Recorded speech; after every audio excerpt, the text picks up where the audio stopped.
Today on the show, you and I discuss the man who's been banned by YouTube, Facebook, and Apple. Is this the end of free speech? You and I will discuss. Can't you see? Everyone! They're here already! You're next! Let's go! Welcome to the future, where the glass is half full and you'll need new glasses, where you'll be jumping from conclusions. The past is annulled, and a new future is born! Never before in history has so much meant so little to so many. AD on the radio. There are so many things that I had planned to talk about today. You and I were going to have a couple of interesting and informative chats. Had everything all worked out and scheduled, knew how the show was going to go. Got to do a little bit on Steven Seagal being a new special representative on U.S.-Russian humanitarian issues. Yeah, that's a thing. We're going to talk about President Trump going after LeBron James because, it's 2018 in America, and that's apparently what happens. Interesting stuff, wouldn't you agree? Well, it all got torpedoed this morning when I started going through my email. Whew.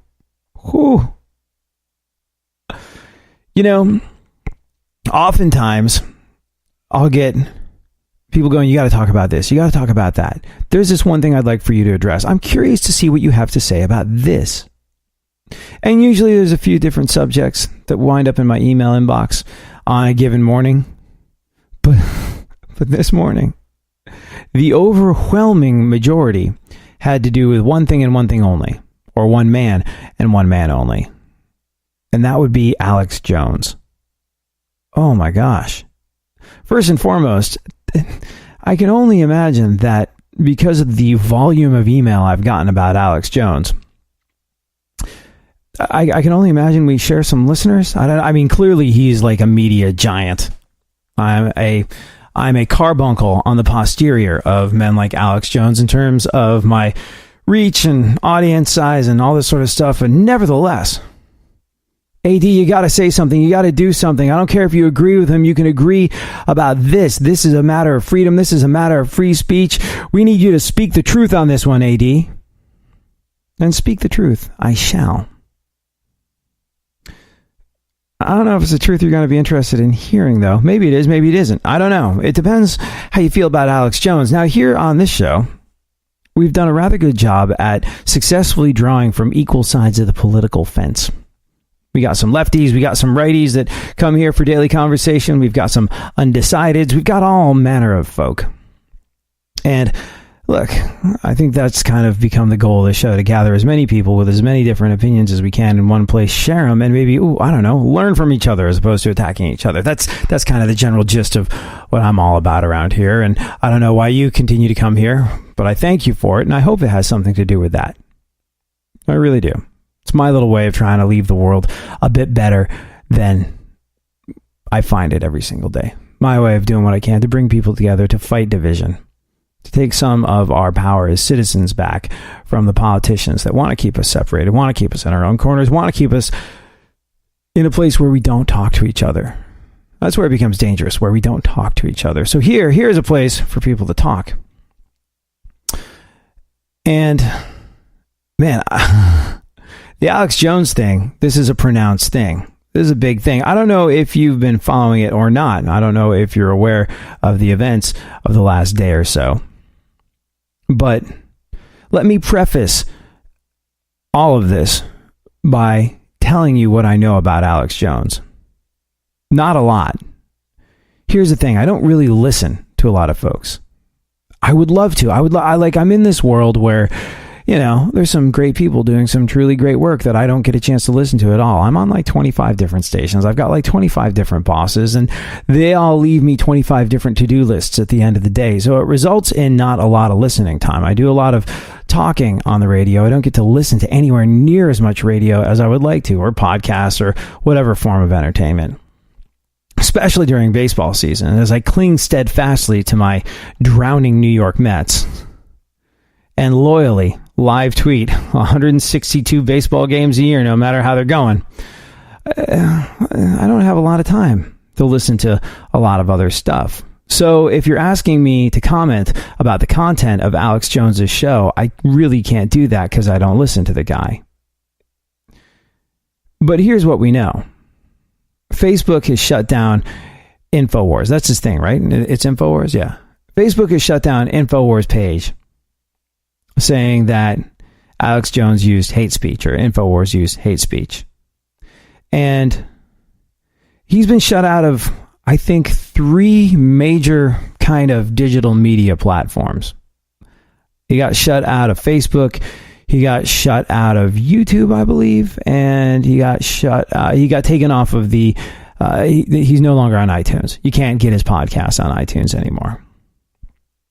And so there's people saying, this is the end of free speech, AD. We need you to expose the truth where Alex Jones now cannot talk about this. Doesn't matter how you feel about Alex Jones personally, but you've got to expose this as the beginning of the end for free speech. That was my email inbox, pretty much verbatim. And it went on for a long time this morning.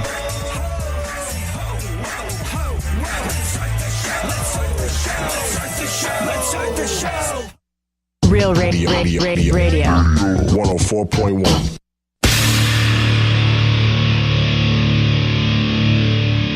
Where the left and right come together for fundamental truths.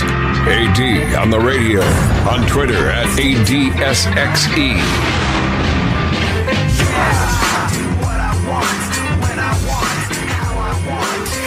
So like I said, this morning, came in, had an idea of what you and I were going to talk about. Talk about the president going after LeBron James because, it's the year 2018 and that's the sort of thing that happens. The president of these United States of America and leader of the free world gets into a war of words with professional basketball players. Kind of cycling through all the sports. Baseball's remained politically unscathed for the most part, and I really hope it stays that way because ultimately that's what I care about. I mean, everybody knows what happened with the NFL. The NBA, President Trump going after LeBron James. Well, okay. That is probably the beginning of the end of friendly relationships between the president and that organized sport because everyone's going to dogpile on. It's just what happened with the NFL will probably happen with the NBA. And baseball, Major League Baseball, has managed to kind of, and I really appreciate that they've done this, they've managed to say this is really about the game. This is about baseball, and politics haven't entered into it. And for that, I am unbelievably grateful. Unbelievably grateful. So, we were going to talk about all this sort of stuff. We were going to talk about Steven Seagal. We were going to talk about Steven Seagal now being a special representative on U.S.-Russian humanitarian issues, because that's also a thing in the year 2018. But no. All that got sort of blown out of the water by, the actions of several digital media giants, I suppose we could call them. And my email inbox has exploded and continues to explode with people saying, this is the beginning of the end for free speech. Doesn't matter how you feel about the guy. You got to say something about this because we can all agree this is just wrong. And all these emails have to do with Alex Jones. Facebook has banned Alex Jones InfoWars for using hate speech. I think YouTube has removed his stuff as well, and Apple has removed his podcasts. So, for a guy that makes his living in the world of digital media, it's not a good week for Alex Jones. And a lot of people said, you got to tell the truth on this one. Expose the truth. You're a reasonable person. You're always good at representing both sides of the argument. You got to let people know on this one. And, I'm flattered. And I'm going to let people know. You and I shall expose the truth. And depending on how you feel about Alex Jones, it may or may not be a truth that you're into. But Facebook has shut down Alex Jones' InfoWars page saying that they used hate speech. An editor at the website said they failed to tell what the offending posts were. So they said, we're shutting you down for hate speech, but they didn't say it was this instance of hate speech that lost you what you got going on. This is what we know so far. The editor at large for InfoWars, a guy called Paul Joseph Watson, said that the account had been permanently banned for unspecified hate speech. Visitors to InfoWars pages are now greeted with a message saying, sorry, this content isn't available right now. He describes it as a chilling precedent for free speech. said that Facebook didn't tell them what the offending posts were, and he issued a warning to other conservative news outlets. He said, to all the conservative news outlets, you are next. The great censorship purge has truly begun. Anywho, Facebook said in a blog post that it was banning 4 of the pages belonging to InfoWars founder Alex Jones for repeatedly uploading content in breach of the social network's community standards, saying, there's a terms of service violation here. No. The company said that when it deletes content, the removal counts as a strike against the person that uploaded it. It added that the reason for removing Jones's page was not related to concerns over false news. Now, Alex Jones, I don't know anything about him. I don't listen to him. I mean, I know a little bit here and there. I know a lot of people regard him as being kind of cuckoo. I know a lot of people regard him as being highly entertaining. And I know a lot of people regard him as being the last bastion of truth in broadcasting. I think the only thing that I really know about him, besides, the sort of fringe wackadoo stuff and what happened when he opened up for Doug Stanhope at that show in Austin, watch the video on YouTube. It's interesting stuff. He basically almost comes to blows with a member of the audience as he's talking, getting ready to bring Doug Stanhope on stage. And Stanhope had a memorable evening calming the crowd down. Anywho,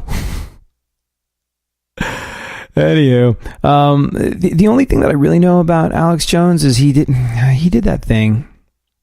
He did that thing. He's being sued by parents of the Sandy Hook school shooting for claiming that the attack was a hoax, that these were paid crisis actors and stuff like that. And I honestly don't know what it was he said. And for that reason, I don't weigh in hard and heavy on this one.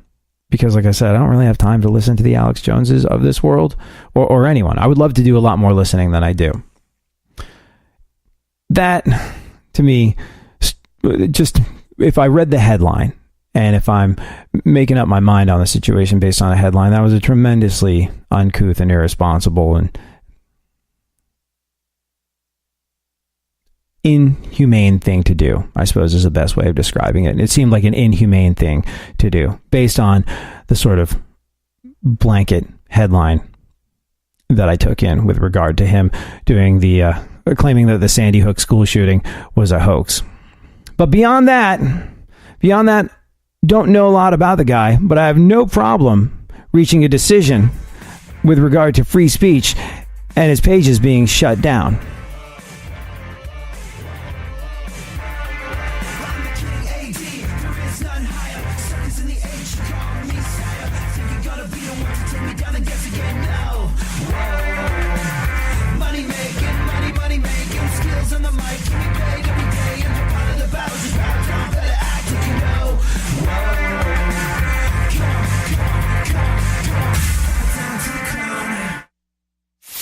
For more stimulation and less irritation, 9 out of 10 doctors choose KPRC AM 950, Houston's more stimulating talk radio. Don't get the blues, get all the news. We mean all of you guys out there in Radioland. All aboard! He's back. AD on the radio. Give it up, yeah. Give it up, yeah. Bring this on, come on. Yes or no, I hear you say. Is Alex Jones having his right to free speech violated by Facebook, Apple, YouTube, all of which have banished them from their respective platforms? We'll get into that. And I have a very simple yes or no answer for you on this one. But first, I want to tell you about one of the first apartments I was lucky enough to live in. Man, this place was cool.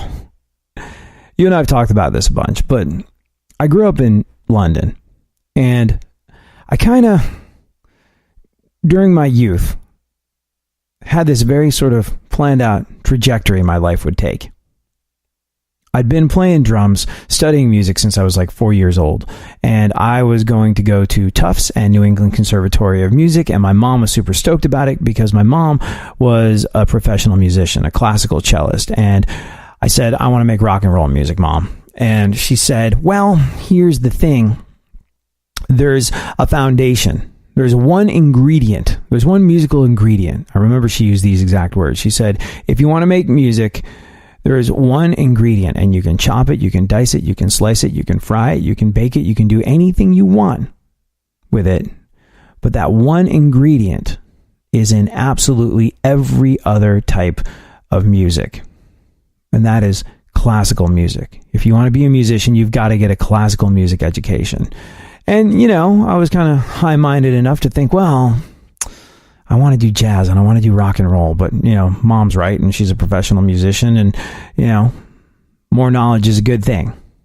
So I was all set. I was all set to go to Tufts and New England Conservatory of Music. I had scholarship money burning a hole in my back pocket because I was pretty good at playing the drums and I got pretty good grades. However, as I was getting ready to finish up the last couple of years of high school, something interesting happened. As a goof, as a joke, I decided I wanted to try singing in a band. See, here's the thing. A lot of musicians, you start playing an instrument and you continue playing an instrument because you've got something to say. You have something to express. You've got something that you have to get off your chest. You've got something that you want to communicate to other people. And I definitely didn't necessarily know what that was, but I knew I had something to say. And the problem with hitting drums is, well, there's only so much you can articulate with a set of drums. Like by hitting things, you can't form words. Now there's a lot of drum purists who'll be like, AD, you can say anything with one drum and a set of drumsticks that you can say with a word processor. Word processor, like anybody uses that anymore. But you know what I'm saying. A lot of people would say that the drums are expressive as the English language.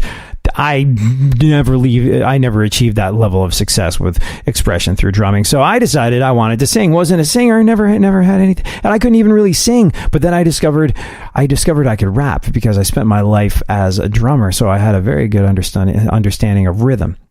And as a goof, as a joke, I auditioned for a band that had in it a rock star that had sold millions of albums and had #1 records. He was forming something new, and they needed a front man. And in I walked into their studio, and I screamed my little head off. Screamed my adolescent head off. And they went, that was kind of cool.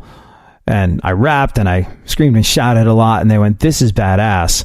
You want to play a couple shows with us? I was like, hell yeah, I want to play a couple shows.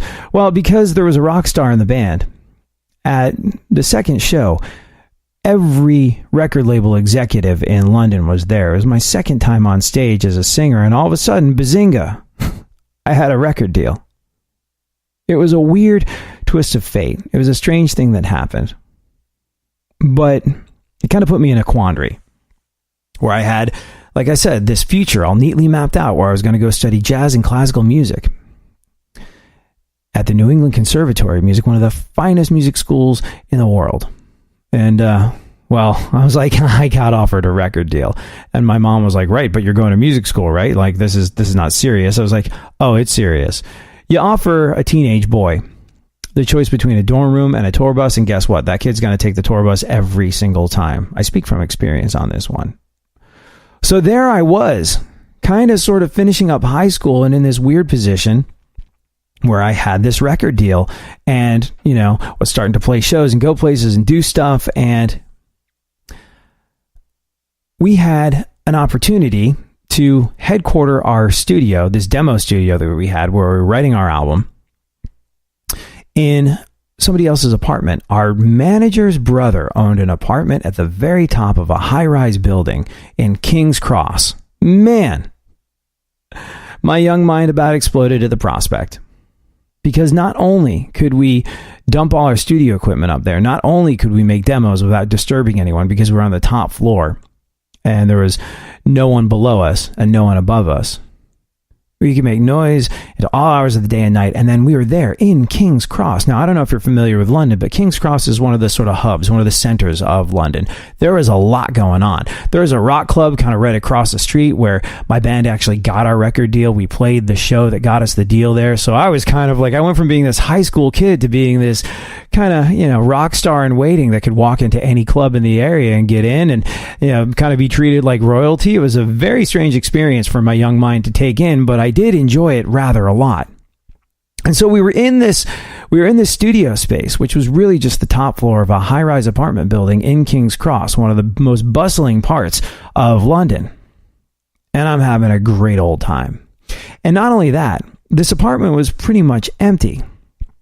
And the guy who owned it was like, yeah, there's a bed there. There's a kind of cot type situation. You want to crash, if you're working late, you don't have to schlep all the way back to wherever the hell it was you got to go to. You can sleep there. So you give me the opportunity to be unlimitedly creative in a studio space. You say that I don't ever really have to leave. I wound up spending a lot of nights there. And I wasn't living there, but I was kind of living there. And the guy who owned the apartment was like, hey, dude, are you living here? And I was like, I'm just working a lot. And like you said, I could crash. He was like, well, why don't you just move in? Let's just call it what it is. You can move in. And like, I kind of feel good about somebody looking after the space. That's fine. And so I had a free ride. I mean, how cool was this? I'm this teenage kid, and I've got this incredible pad in the center of London. I'm making music nonstop in a recording studio. I fall asleep there. I wake up there. I'm making music. I'm going out. I'm living this incredible life for a teenage kid and just really kind of loving every second of it. And I can't remember how long that went on for before the guy went, oh, hey, man, I'm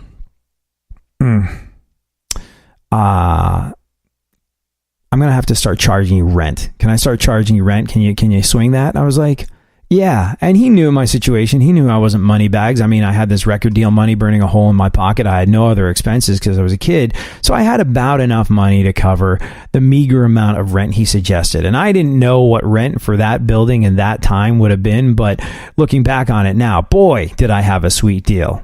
But it was, a lot of the money that I had. But he needed to get something for it.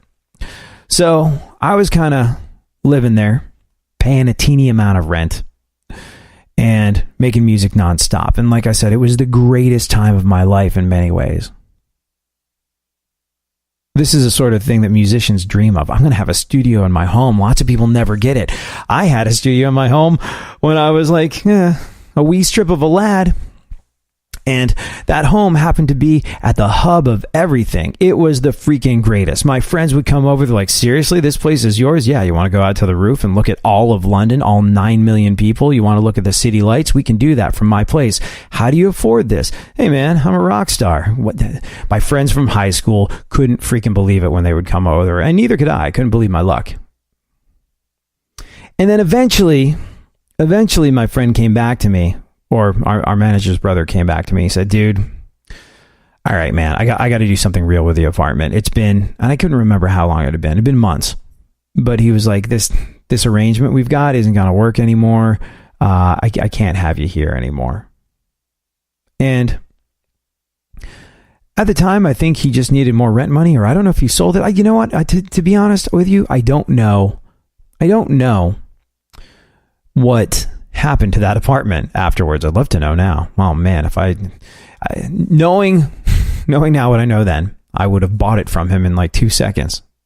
Not that I had the money to do that, but I would have figured out a way. But this incredible, largely free ride that I'd had, first it was a free ride, then it was a vastly discounted ride, came to an end, and I was gutted. I was inconsolable. I was hurt. I was demoralized. I went from being this kid that was no longer couch surfing. I had my own pad in the center of London at the top of a freaking high rise with a recording studio in it. And I was a teenager. Saying goodbye to that was tough. It was really tough. But you know what? I did it. And I didn't mind it. And I didn't put up any fuss about it. My friends, who were just as sad to see the apartment go as I was, were like, you can't do that. That's not fair. He can't do this to you. You guys have a binding agreement. There's such a thing as squatters' rights. And I was like, well, I'm not a squatter. And no, I'm not. No. This guy was good enough to let me live in his place and use his place rent-free to make music for a long time. And then, you know what? It's his place. I don't get to say what he does with it. And like I said, I was hurt. I was bummed. I was demoralized. I was miserable.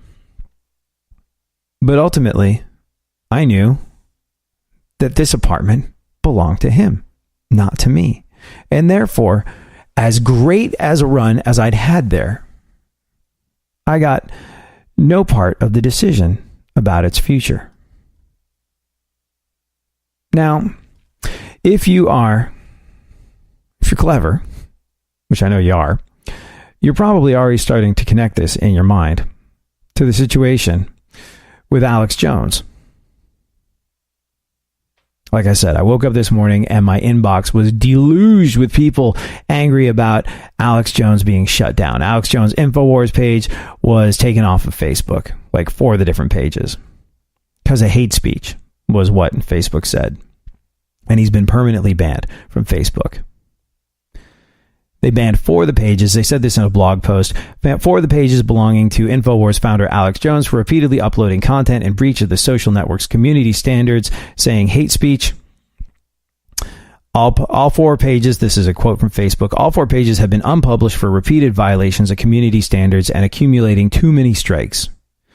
Now, the editor-at-large of the InfoWars pages, Alex Jones thing, I don't really know how his organization functions, but the editor-at-large was like, this is completely unfair. This is the end of free speech. Be aware, conservative media, they're going to come for you next because, well, they took us down and they wouldn't give us a reason. They said hate speech, but they wouldn't say what post violated their views on hate speech, and they wouldn't say how. Also, I think he's no longer on YouTube, and his podcasts have been taken off of Apple. If you're a podcaster, this is a very large platform to not be on anymore. Apple said, quote, Apple does not tolerate hate speech, and we have clear guidelines that creators and developers must follow to ensure that we provide a safe environment for all of our users. Podcasts that violate these guidelines are removed from our directory, making them no longer searchable or available for downloading or streaming. We believe in representing a wide range of views, so long as people are respectful to those with differing opinions. Apple Podcast, arguably the most significant platform in the podcasting industry. I mean, there's tons of them. You can find me on Apple Podcasts, and there's Spreaker, and there's Stitcher, and there's obviously iHeartRadio, and iHeartRadio is growing in leaps and bounds. And, well, Apple Podcasts kind of got there first. The worth of a podcast is often measured by how it ranks in terms of Apple's metrics. So, to be yanked from Facebook, to be yanked from YouTube, which I think he's been yanked from, and to be yanked from Apple in one fell swoop does make it seem an awful lot like people are coming after Alex Jones. And that really feeds the conspiracy theorist beast. And that makes a lot of people go, this is the end of free speech. And, well, you may or may not have come to a conclusion about what we're going to talk about on this one after hearing my story about the apartment I was kicked out of. But if not, all will become clear next. These streets most every day, you're waiting to get washed away.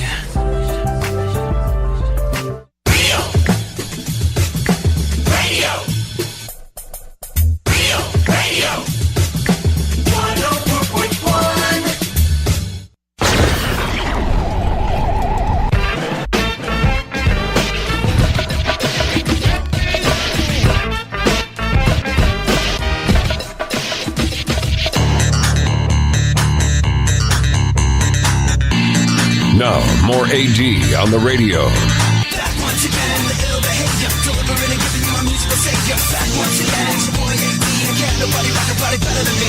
Back once again, the ill behavior, delivering and giving you a musical savior. Back once again, it's your boy AD, and can't nobody rock a body better than me. So Alex Jones got bounced from Facebook, from YouTube, and from Apple Podcasts. People screaming at me all morning. AD, you got to talk about this. This is the end of free speech. Actually, it's sort of the exact opposite of the end of free speech and freedom. And, well, those that prize freedom are often those that prize the ability of the free market to do what the hell it's going to do. And here's the thing. The folks over at Apple, the folks over at YouTube, and the folks over at Facebook all cited Alex Jones using hate speech when they explained why he was no longer going to be a part of their platform, why he was permanently banned from their platform in the case of Facebook, I think.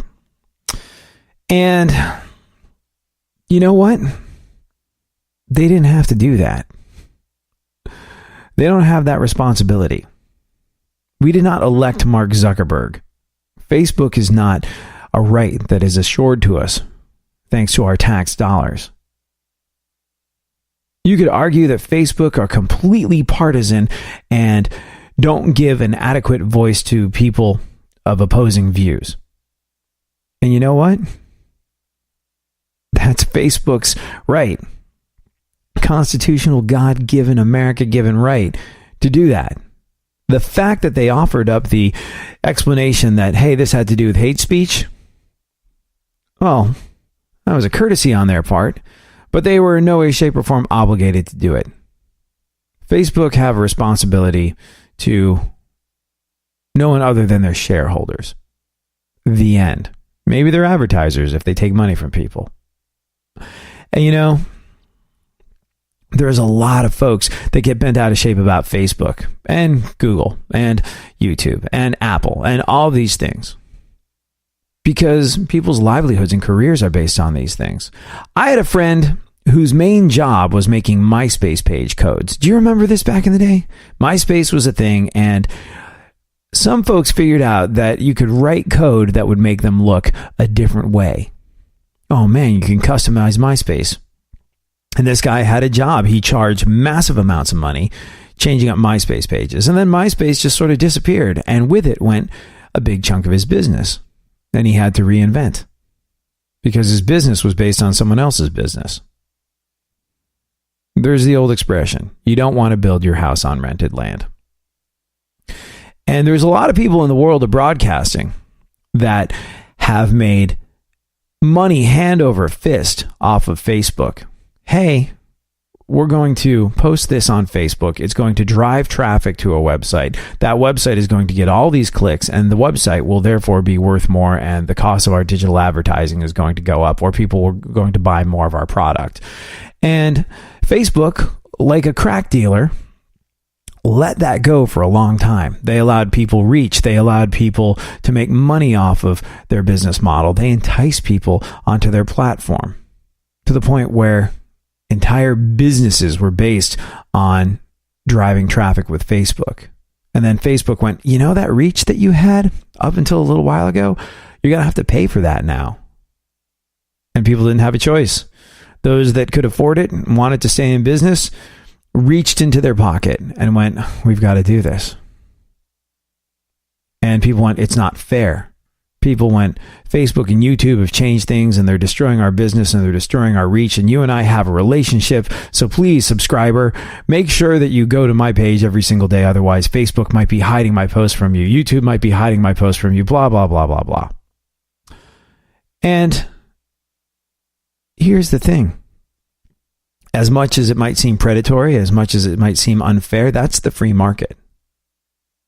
That's the free market that folks like Alex Jones believe in, or purport to believe in. Probably not such a big fan of it today. But Facebook, Apple, YouTube, Google, these are not government regulated things. And before folks go, oh, AD, Facebook gets subsidies. They get all these subsidies. Well, yeah, but those subsidies are based on the amount of money that they generate and the amount of money that they bring into communities, and the amount it has nothing to do with their right to be a privately owned company. It has nothing to do with their right to make their own decisions. It has nothing to do with the fact that their only responsibilities really lie to their shareholders. They get to do what's right for their business because this is America, because this is a free market. And it's crazy. Everyone's heard the expression. Everyone's heard the expression. You don't want to build your house on rented land. People continue to build their houses on rented land. Will this destroy Alex Jones? No, Alex Jones will find a way to adapt and survive. He's got loyal listeners. Maybe his audience will go down. Who the hell knows? I don't really know. I know he does a bunch of different stuff. I know podcasts and digital and Facebook and all this sort of stuff is a massive part of it. Will this be a giant hit for him? Yeah. Will he survive? If he wants to, he will. Will he have to adapt and change? Yeah, he will. Is it unfair that this happened to him? Potato. But can Facebook do it? Can Apple do it? Can YouTube do it? Yeah, because this is America. This is freedom. And it doesn't work both ways. It's like people saying, we want diversity. Not your kind of diversity. Not the kind of diversity that includes folks like you. We want diversity. That's a liberal argument. If you really want diversity, then that would include people that think differently from you. No, we just want diversity, our kind of diversity, our definition of it. Well, guess what? You don't get to have it both ways. And same with the concept of freedom and free trade. We want freedom, we want free speech, we want free trade. We don't want to be regulated by the government. Well, guess what? Look what Facebook did. They exercised their rights. And just because you don't like the end result, no, it doesn't change the fact that this has absolutely nothing to do with free speech. It's not a free speech issue. Alex Jones built a house on rented land, and that land got taken from him. It's not even rented. It was land that people were giving to him for nothing for a long time. And then they went, nah, that land is no longer available to you. The end. Why? Because America. That's why.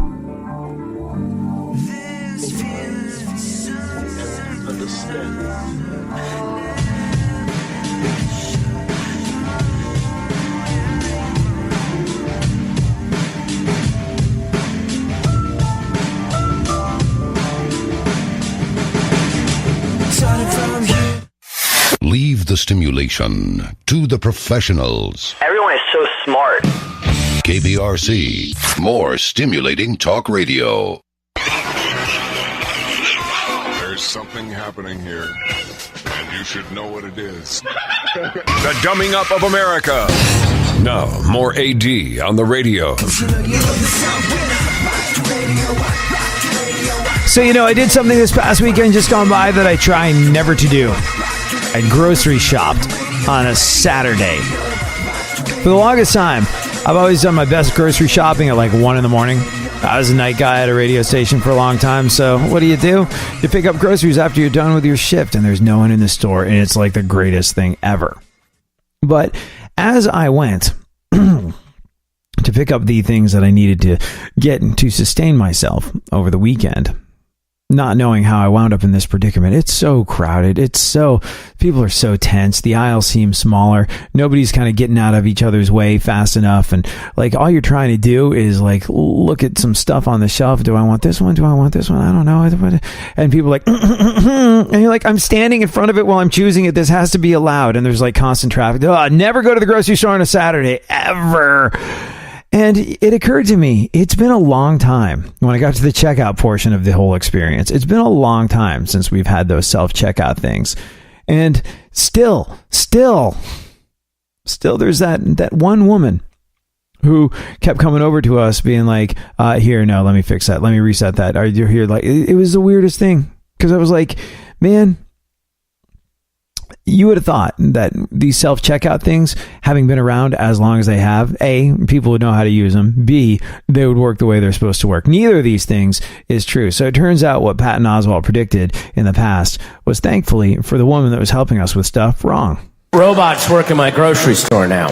You know how a grocery store works. You bring your items up, and the checkout clerk grabs them, and they wave them over a laser beam, and the laser beam adds them up. You pay the clerk. They put your food in a bag. You take your bag out to the car. Well, with the new grocery robots, you bring the food up to the robot. You wave the food over the laser beam. You pay the robot. You put the food in the bag. And you take the bag out to your car. Because my grocery store got all of my letters where I said, I want to be a checkout clerk. So, the first time I saw them, I had my card. I was like, what the hell? I didn't know what they were. And then a checkout woman swooped up and said, do you want to know how this works?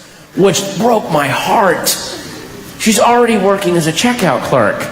And then she came into work that day, and the manager said, today your job includes introducing the public to the robots that are putting you on the street. Make sure to do that. Well, like I said, thankfully the robots don't work well enough, and that woman was still there trying to help people get through their grocery shopping self-checkout experience when I was at the grocery store this past weekend just gone by. So she lives to fight another day. All right then, I guess that means it's time to check out the events of today in our segment My Witness News. What is going on in the world? So many things. Lance Bass, former member of NSYNC, recently went on the record saying that he was cheated out of the opportunity to buy the Brady Bunch house. Yeah, the Brady Bunch house went on the market. I guess he was somebody who was all hot to trot to buy it. Not surprising that Lance wanted to buy the Brady Bunch house. After all, he's been a big fan of Peter for many years. Okay. When asked to explain how he was cheated out of an opportunity to buy the Brady Bunch house, Lance Bass said, well, here's a story. The new Star Wars movie has begun shooting. Yeah, the new Star Wars movie is in production, in the works. It won't be out for over a year. However, I believe the IT guy that works here is already demanding reshoots. Kelsey Grammer's been in the news a lot recently. Kelsey Grammer has been talking to people about the idea of a Frasier reboot. At first, he said it was going to happen. And then he said he's not so sure. He said he's open to the idea of it, but he doesn't know what the scenario would be. He said pretty much the thing that he's most interested in doing is having his son come back in. And sadly, the guy who played his dad, Martin Crane, passed away. But he said in this situation, the son would come home and he would become the crotchety father figure, and the show would center more around his son, which I'd be into it. Look, if you're like me, Frasier was one of your favorite shows ever. And if they do the reboot right, it could be one of the greatest things ever. If they do it wrong, it could be a horrible kick in the collective childhood for all of us. So hopefully they do it, and hopefully they do it right. But I think for that reason, Kelsey Grammer, who played Frasier on both Cheers and Frasier, has been in the news a lot recently.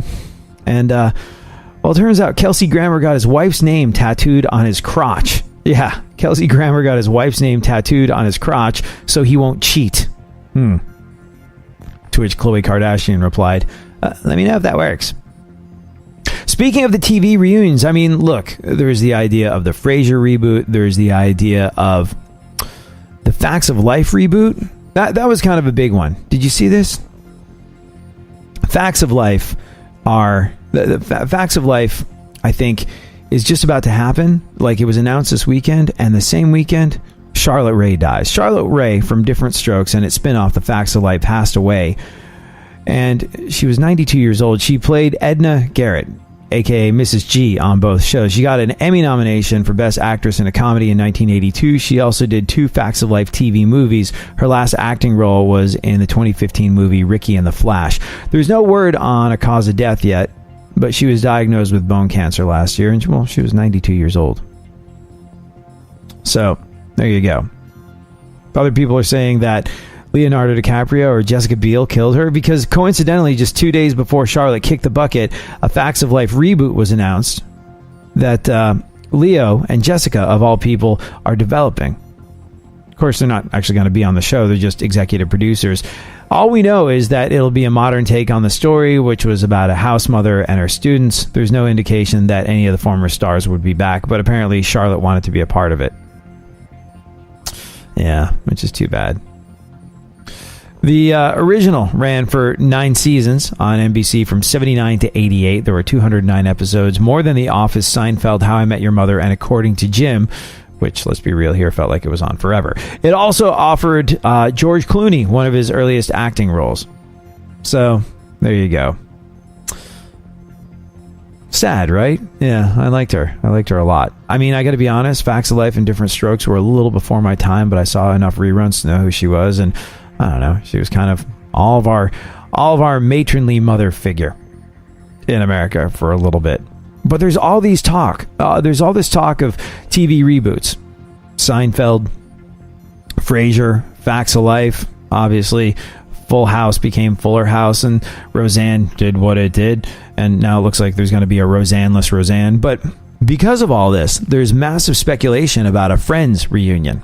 And Jennifer Aniston, who's been the holdout, I think everybody else would have been willing to do it at one stage or another. Jennifer Aniston has been the holdout, but Jennifer Aniston, in a recent interview, Rachel Green from Friends said that she actually fantasizes about a Friends reunion. So maybe it'll happen. Jennifer Aniston says that she fantasizes about a Friends reunion.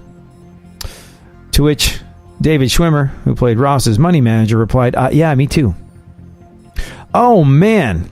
This is a fascinating turn of events. This is actually... I'm very curious to know how you feel about this. I'm very curious to know how you feel about this in the wake of everything that's been going on for the past year or so with regard to the Me Too movement. Did you hear which man who was forced to resign as part of the Me Too movement is looking to get back in the game?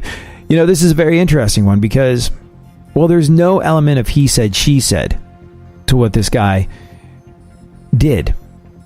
With all the other cases, it's like, no, I deny. How could you say that I'm guilty before you prove me guilty? But this is an interesting one because there's no question. There's actual photographic evidence of him doing the thing that he did that got him, well, in a position where he was forced to resign from his very public job. No, it's not Louis C.K. It's not Harvey Weinstein. Al Franken. Yeah, Al Franken, who resigned in the wake of the Me Too movement after a photo of him groping model and reporter Leanne Tweeden in her sleep went public. Al Franken might be running for office again. How do you feel about this? It'll set an interesting precedent because if he does run, he'll probably be the only politician promising to be less hands-on. I wonder if Al Franken will run with Jill Stein. You know, partially to have a sympathetic woman on his side to convince the public that he's really an okay guy, and also because it will allow people to vote for the Frank and Stein ticket. I'll show myself out. Did you hear about this guy who's been committing crimes dressed as a pirate? Yeah, it's true. It's a creative move on his part, I suppose. But what crimes has this man who's been dressing as a pirate been committing besides, you know, the obvious crimes against fashion? Police in Oregon are looking for a guy who's been stealing safes from businesses dressed as a pirate. Yeah, he's been stealing safes from businesses dressed as a pirate. And because of the pirate outfit, police have called in the FBI. I've been saving that one up for the whole show. Was it worth it? I don't know. I do know this, though. This man dressed as a pirate that's been stealing safes, apparently police consider him to be armed and dangerous. You're welcome. Did you hear which celebrity said that they talk on the phone to the president naked? If you are like me, then you're tremendously self-conscious. I grew up in England, and I'm English, dual national. And for that reason, I'm repressed enough to the point where I can feel self-conscious at home, in bed, alone, after dark, under the covers, with the lights off, in footy pajamas. I'm repressed enough to feel self-conscious in that situation to the point where I'm like, nobody needs to see that. I'm going to put something else on. So the idea of having a naked phone conversation is just beyond me. Could you have a naked phone conversation? Do you have naked phone conversations? Honestly, if you're listening to this show naked, I'd kind of prefer it if you put something on, at least a robe. But did you hear which celebrity said that they talked to the president on the phone while naked? Kim Kardashian, yeah. Kim Kardashian went on the record saying that she was naked when she received a call from President Trump. Of course, let's be honest, it's way more surprising anytime Kim Kardashian isn't naked. Kim Kardashian has also gone on the record saying that she doesn't understand why people are so hung up on the idea of nudity. But then, she's Kim Kardashian, so the list of things she doesn't understand is a long one. Happy birthday to Adam Duritz, lead singer of Counting Crows, who actually pulled off the double whammy with regard to the cast of Friends. He dated both Monica and Rachel. It's true. He dated Courtney Cox, that's her name, and Jennifer Aniston. Adam Duritz from Counting Crows is now 54 years old. Happy birthday to him. Also known as 36 years too old to be a white guy with dreadlocks. Did you hear which American company just became the most valuable business in history? Yeah, it was a big day in the world of American economics when this happened. Apple. Apple just became the first $1 trillion publicly traded U.S. company. Yeah, first $1 trillion publicly traded U.S. company. Does that mean the money will trickle down and soon assembly workers in China will make more than 67 cents a day? I don't know. But yeah, $1 trillion company. Wow. It's almost like Apple knew that forcing consumers to constantly and pointlessly upgrade their very expensive devices would somehow work out in their favor. Go figure. All right, do we have time for one more piece of news? I think we do have time for one more piece of news. Let's do one more piece of news. Did you see that? This is an interesting one. Omarosa. You know Omarosa, who was at one point a member of Trump's White House. In an excerpt from her new book, Omarosa claims that President Trump has suffered from a mental decline since becoming president. Yeah, Omarosa, kind of turned on Trump. Omarosa says that Trump has suffered from a mental decline since he became president. Well, I mean, as evidence, she could always point out that he hired Omarosa. All right, that's it for me. Thank you so much for hanging. Thank you for being a part of my radio family. I'll be back tomorrow. We'll do it all over again. Later.